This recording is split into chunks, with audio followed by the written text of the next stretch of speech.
വ്യാജ social media അക്കൗണ്ടുകളിൽ നിന്ന് മാത്രമല്ല നേരിട്ടും നടൻ ബാലയും താരത്തിന്റെ ഇപ്പോഴത്തെ ഭാര്യ കോകിലയും തന്നെ ഭീഷണിപ്പെടുത്തി തുടങ്ങിയെന്ന് ആരോപിച്ച് എലിസബത്ത്. എന്റെ ജീവിതത്തിൽ മുമ്പുണ്ടായ സംഭവങ്ങൾ പുറത്ത് പറയുമെന്നാണ് ഭീഷണിയെന്നും എന്നാൽ അതിൽ തനിക്ക് ഭയമില്ലെന്നും എലിസബത്ത് പുതിയ വീഡിയോയിലൂടെ പറഞ്ഞു. ബാലയ്ക്കൊപ്പം ജീവിച്ചിരുന്ന കാലത്ത് അഭിമുഖങ്ങളിൽ അയാൾക്കൊപ്പം വന്നിരുന്നത് പോലും ഭീഷണിപ്പെടുത്തിയതുകൊണ്ട് മാത്രമാണെന്നും സഹോദരനെ പരീക്ഷയിൽ തോൽപ്പിക്കുമെന്ന് വരെ അന്ന് ബാല തന്നെ ഭീഷണിപ്പെടുത്തി പറഞ്ഞിരുന്നുവെന്നും എലിസബത്ത് പുതിയ വീഡിയോയിൽ വെളിപ്പെടുത്തി. 3 വർഷം മുമ്പായിരുന്നു എലിസബത്തുമായുള്ള ബാലയുടെ വിവാഹം. എന്നാൽ അത് നിയമപരമായി നടൻ എവിടെയും രജിസ്റ്റർ ചെയ്തിരുന്നില്ല. പലവിധ കാരണങ്ങൾ പറഞ്ഞ് അന്ന് ബാലയും അമ്മയുമെല്ലാം ഒഴിഞ്ഞുമാറിയെന്നും അടുത്തിടെ എലിസബത്ത് വെളിപ്പെടുത്തിയിരുന്നു. കഴിഞ്ഞ കുറച്ച് ദിവസങ്ങളായി പനി അടക്കമുള്ള അസുഖങ്ങളാൽ എലിസബത്ത് ആശുപത്രിയിൽ ചികിത്സയിലായിരുന്നു. ആശുപത്രിയിൽ നിന്നും ബാലയ്ക്കൊപ്പം കഴിഞ്ഞപ്പോഴുള്ള ദുരനുഭവങ്ങൾ വെളിപ്പെടുത്തി എലിസബത്ത് വീഡിയോ പങ്കുവച്ചിരുന്നു. ബാലയുടെ സോഷ്യൽ മീഡിയ പേജിലൂടെ ഭീഷണിപ്പെടുത്തിയുള്ള വീഡിയോ പ്രത്യക്ഷപ്പെട്ടതോടെ എലിസബത്ത് ബാലയെക്കുറിച്ചുള്ള ഞെട്ടിക്കുന്ന കൂടുതൽ വിവരങ്ങൾ വെളിപ്പെടുത്തി. ബാലയ്ക്ക് വേണ്ടി സംസാരിച്ച് ഇത്തവണ കോകില തന്നെയാണ് രംഗത്ത് എത്തിയിരിക്കുന്നത്. നാർസിസിറ്റിക് പേഴ്സണാലിറ്റി ഡിസോർഡറിനെക്കുറിച്ച് ഞാൻ വീഡിയോ ചെയ്തപ്പോൾ വന്ന കമന്റിന് സമാനമാണ് കുറച്ചു മുമ്പ് മെയിൻ ആളുടെ അക്കൗണ്ടിൽ വന്ന പോസ്റ്റിലും കാണാൻ കഴിഞ്ഞത്. അന്ന് വന്ന മെസ്സേജുകളിൽ ഡയറക്റ്റായിട്ടുള്ള ഭീഷണികളായിരുന്നു കൂടുതൽ. ഇതിൽ ഇൻഡയറക്റ്റായിട്ടാണ് ഭീഷണിപ്പെടുത്തിയിരിക്കുന്നത്. പലരെയും ക്യാണ്ടും കസ്തൂരി എന്ന പേരിലും മുമ്പ് ഭീഷണികൾ വരുമായിരുന്നു. ഇപ്പോൾ അത് മാറി ഡയറക്റ്റ് ഭീഷണികൾ തുടങ്ങി. നീ ഇനി മിണ്ടാതിരുന്നില്ലെങ്കിൽ നിന്റെ പഴയ കാര്യങ്ങളെയൊക്കെ പറഞ്ഞ് നാണം കെടുത്തും എന്ന രീതിയിലാണ് ഭീഷണികൾ. കൂടെയുള്ളപ്പോഴും പിരിഞ്ഞപ്പോഴും ഇതേ തരത്തിൽ മുമ്പും ഭീഷണികൾ വന്നിരുന്നു. ഇതുപോലുള്ള ഭീഷണികൾ മാത്രമല്ല എന്റെ ചേട്ടനെ പരീക്ഷയിൽ തോൽപ്പിക്കുമെന്നും പറഞ്ഞിരുന്നു. അടിച്ചതിന്റെ പേരിൽ ഞാൻ പോലീസ് സ്റ്റേഷനിൽ പരാതിക്കടുക്കുമോയെന്ന ഭയത്തിലായിരുന്നു അന്ന് ഭീഷണിപ്പെടുത്തിയിരുന്നത്. ചേട്ടന്റെ പേരിൽ ഭീഷണിപ്പെടുത്തിയിരിക്കുന്നതിനാൽ ഞാൻ പോലീസിൽ പരാതിപ്പെടില്ലെന്ന കോൺഫിഡൻസ് പുള്ളിക്കുണ്ടായിരുന്നു. മാത്രമല്ല പല ഇന്റർവ്യൂകളിലും ഞാൻ അയാൾക്കൊപ്പം വന്നിരുന്നത് ഇങ്ങനെ പലതും പറഞ്ഞ് ഭീഷണിപ്പെടുത്തിയിരുന്നത് ക്യാണ്ടാണ്. നാണം കെടുത്തുമെന്നുമെല്ലാം പറഞ്ഞിരുന്നു. ഒരു സമയത്ത് എന്റെ മാതാപിതാക്കളെക്കാൾ ഞാൻ വിശ്വസിച്ചിരുന്ന വ്യക്തിയായിരുന്നു ഈ മനുഷ്യൻ.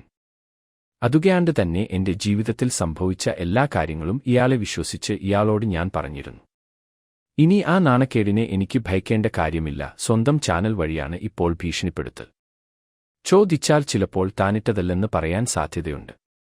പാലാരിവട്ടം ഫ്ളാറ്റുമായി ബന്ധപ്പെട്ട് ചില കാര്യങ്ങൾ പറയാനുണ്ട്. അത് ഞാൻ മറന്നിരിക്കുകയായിരുന്നു.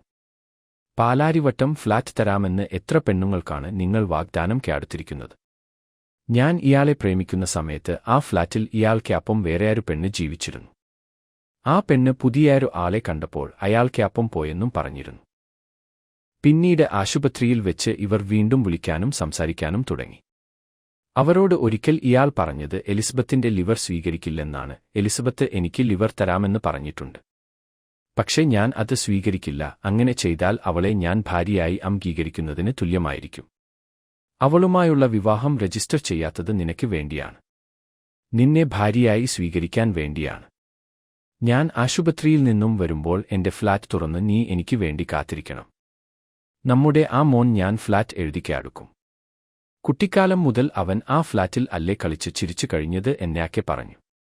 ഇതേ ഡയലോഗ് ഇയാൾ പാലക്കാട് നിന്ന് വന്ന വേറെയൊരു പെണ്ണിനോടും പറഞ്ഞിരുന്നു. നീ ഇവിടുത്തെ മേതലാളിച്ചിയല്ലേ? നീ അല്ലേ ഇവിടുത്തെ കാര്യങ്ങൾ നോക്കേണ്ടത്? അപ്പോൾ ബാക്കിയുള്ളവർ നിന്നെ മാഡമെന്ന് വിളിക്കണം എന്നൊക്കെ പറഞ്ഞ് മോഹം കൊടുക്കുന്നതും കണ്ടിട്ടുണ്ട്. വേറെ പലരോടും ഇതേ ഡയലോഗുകൾ പറഞ്ഞിട്ടുണ്ട്. പിന്നെ എന്റെ പാസ്റ്റിലെ പല കഥകളും പ്രചരിപ്പിക്കുമെന്ന് പറയുന്നുണ്ട്. അത് നിങ്ങൾ പറഞ്ഞോളൂ. സത്യമല്ലേ നുണയാന്നും പറയാൻ പോകുന്നില്ലല്ലോ. ഒരു ഇന്റർവ്യൂവിലും എന്നെ ഭീഷണിപ്പെടുത്തിയുള്ള വാക്കുകൾ ഇവർ പറയുന്നത് ഞാൻ കേട്ടിരുന്നു. മാമാനെ പറ്റി ഇനി എന്തെങ്കിലും പറഞ്ഞാൽ ജീവിതം നശിപ്പിക്കും. മാമൻ നിങ്ങളോട് കുറച്ച് സ്നേഹമുള്ളതുകൊണ്ടാണ് മിണ്ടാതിരിക്കുന്നത് എന്നൊക്കെയായിരുന്നു ഭീഷണി. നേരത്തെ ഇൻഡയറക്ട്ലി വന്ന ഭീഷണികൾ ഇപ്പോൾ ഡയറക്റ്റായി വന്നു തുടങ്ങി. ഭീഷണികൾ വരുന്നുണ്ടെന്ന് ഞാൻ പറഞ്ഞിട്ടും ആർക്കും ഒരു പ്രശ്നവുമില്ല. അത് എന്തുകൊണ്ടാണ് ആർക്കും പ്രശ്നമില്ലാത്തത്? ഭീഷണികളൊക്കെ സിമ്പിൾ കാര്യമായോ?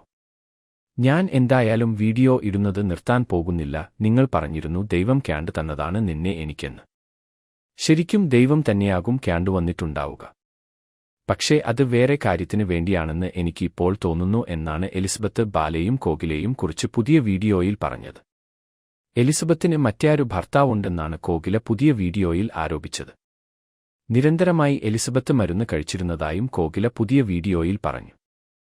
പല കാര്യങ്ങളും തുറന്നു പറയാത്തത് ഞങ്ങൾക്ക് അത് പറയുന്നത് ഒരു നാണക്കേടായതുകയാണ്ടാണെന്നും കോകില പറഞ്ഞു. എലിസബത്ത് 15 വർഷമായി മാനസിക രോഗത്തിന് മരുന്ന് കുടിക്കുന്നുണ്ടെന്നും ആദ്യ ഭർത്താവിനെക്കുറിച്ച് തുറന്നു പറയാനും പുതിയ വീഡിയോയിലൂടെ കോകില ആവശ്യപ്പെട്ടു. ചില വിഷയങ്ങൾ കാണുമ്പോൾ ഭയങ്കര വിഷമം തോന്നുന്നു. ഞാനും ഒരു പെണ്ണാണ്. എനിക്കും വേദനയുണ്ട്. നിങ്ങൾ എനിക്കൊപ്പം നിൽക്കുമെന്നാണ് എന്റെ പ്രതീക്ഷ. ഞാനിപ്പോൾ എന്റെ മാമയോടൊപ്പം വളരെ സന്തോഷത്തിലാണ് കഴിയുന്നത്. അതുപോലെ നിങ്ങളും രജിസ്റ്റർ വിവാഹം ചെയ്ത കാര്യം ഈ ജനങ്ങളോട് പറയണം. ഞങ്ങൾ പറ്റിക്കുന്നു എല്ലാവരെയും എന്നല്ലേ പറയുന്നത്. പക്ഷേ നിങ്ങൾ അല്ലേ അവരെ ഒക്കെ പറ്റിക്കുന്നത്. നിങ്ങളുടെ ഭർത്താവ് ഒരു ഡോക്ടർ അല്ലേ? അയാളെപ്പറ്റി ആദ്യം പറയൂ. അത് നിങ്ങൾ ആദ്യം പുറംലോകത്തോട് പറയൂ. എങ്ങനെ നിങ്ങൾക്ക് ഇങ്ങനെ പറയാൻ കഴിയുന്നു എന്നത് എനിക്കറിയില്ല. നിങ്ങൾ കഴിഞ്ഞ 15 വർഷമായി മരുന്ന് കുടിക്കുന്ന ആളല്ലേ? എല്ലാവരും അറിയട്ടെ. നിങ്ങൾ ഒരു ഡോക്ടർ അല്ലേ? നന്നായി ഇരിക്കുന്നു എന്നാണ് വിചാരിക്കുന്നത്. ഇതൊക്കെ കാണുമ്പോൾ ഭയങ്കര കഷ്ടമാണെന്നുമാണ് കോകില പറഞ്ഞത്.